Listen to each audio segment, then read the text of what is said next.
permanecer y transcurrir, no es perdurar, no es existir, ni honrar la vida. Hay tantas maneras de no ser, tanta conciencia sin saber, adormecida. Quien haya escrito el tercer evangelio canónico, al que nosotros de ordinario llamamos Lucas, sinceramente era un excelente narrador.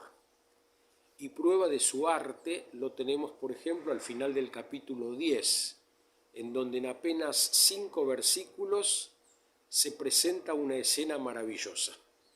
Jesús, que acompañado de un grupo de discípulos, discípulas y posiblemente también de alguna multitud que al menos lo seguía de un pueblo a otro, se acerca a un pueblo y entra. Dice el texto, iban de camino. Él entró en un pueblo y una mujer llamada Marta lo recibió en su casa. Precioso. Jesús, que está rodeado de una cantidad importante de personas, de repente parece quedarse solo. Y aparentemente entra él solo a la casa de Marta. Y ahí aparece otro personaje, María, que sentada a los pies del Señor escuchaba su palabra. Marta, preocupada en muchos quehaceres, muchas diaconías, muchos servicios, tratando de cumplir con lo que se espera de una mujer en una sociedad patriarcal, lo que se espera de una buena mujer en una sociedad patriarcal. Es el modelo del ama de casa, la servidora perfecta.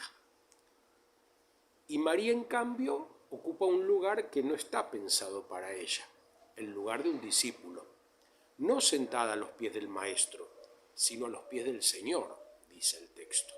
María, sentada a los pies del Señor, escuchaba su palabra. Y entonces Marta se dirige a Jesús y lo reprocha. ¿No te importa que me dejes sola con todo el trabajo?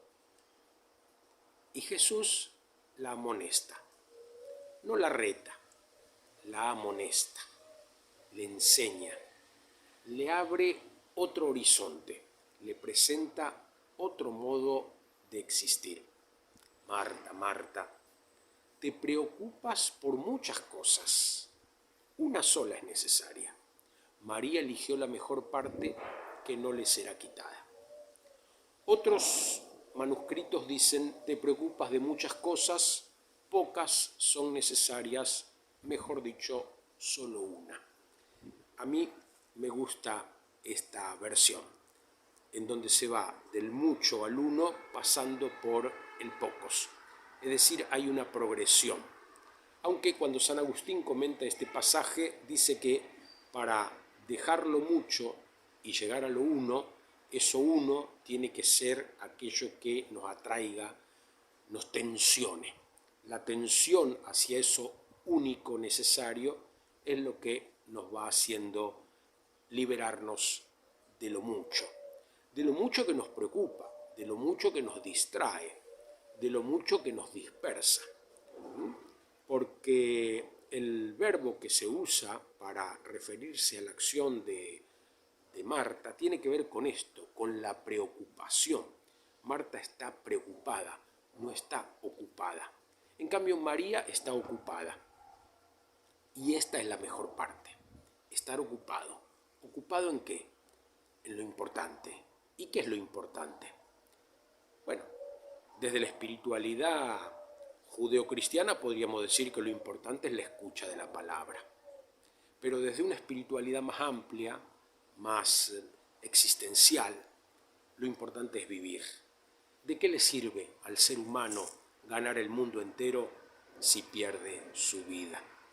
Yo a veces cuando miro por televisión o escucho por los medios las preocupaciones de muchos importantes, de muchos políticos, políticos, de muchos empresarios, de muchos hombres de iglesia incluso. Digo, ¿de qué servirá todo eso, no? ¿Realmente tendrán densidad en su existencia? ¿Tendrán profundidad en su vivir? ¿O se les escapará la vida en esa cantidad de cosas que a la larga no son necesarias? Porque lo único necesario es honrar la vida. No es lo mismo vivir que honrar la vida, ¿no? Entonces, tal vez este pasaje en el fondo es esto lo que nos quiere indicar. No preferir la contemplación a la acción, como muchas veces se dice, sino estar incluso en mucha actividad, pero concentrados en lo único necesario. Todas las actividades que realiza Marta, tarde o temprano, se le pueden quitar, porque alguien no le permite hacerlo, porque la enfermedad, la vejez, no le permitan ocuparse de eso. En cambio, aquello que se está ocupando María, nadie se lo puede quitar. Ser ella misma, sentada a los pies del Señor, escuchando su palabra. Ojalá que nosotros seamos capaces también de descubrir esta riqueza y de vivir de esta manera. Algunos ocupados en muchas cosas, pero no dispersos. Ocupados, pero no preocupados. En acción, pero puestos nuestros pies en lo profundo, en lo hondo, en Dios mismo, que nos regala hoy la gracia inmensa de estar vivos.